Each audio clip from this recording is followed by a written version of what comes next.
उमेदवार ओमराजे निंबाळकर आज त्यांचा उमेदवारी अर्ज दाखल करणार आहे। त्यापूर्वी धाराशिव शहरामध्ये त्यांची भव्य रॅली निघणार आहे आणि त्यानंतर एक सभा होणार आहे। आपण इथे पाहू शकतो की या ठिकाणी सभा होणार आहे। या सभेची पूर्ण तयारी करण्यात आलेली आहे।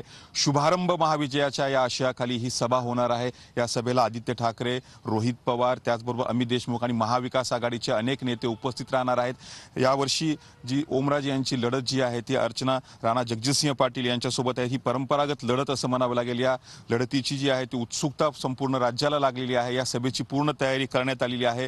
धाराशिव शहरामध्ये सकाळी 11 वाजता ही रॅली निघणार आहे आणि रॅली निघाल्यानंतर ओमराजे निंबाळकर दुपारी 2 वाजता त्यांचा उमेदवारी अर्ज दाखल करतील आणि त्यानंतर जी आहे ते इथे शुभारंभ महाविजयाच्या या आशयाखाली जी आहे ती मोठी सभा होणार आहे। या सभेसाठी धाराशिव जिल्ह्यातून अनेक नागरिक असतील, त्याचबरोबर शिवसैनिक जे आहेत ते इथे येणार आहेत। त्यामुळे या सभेमध्ये नेमकं काय बोलतात, काय टीका करतात याकडे संपूर्ण महाराष्ट्राचं आणि जिल्हावासियांचं लक्ष लागलं आहे।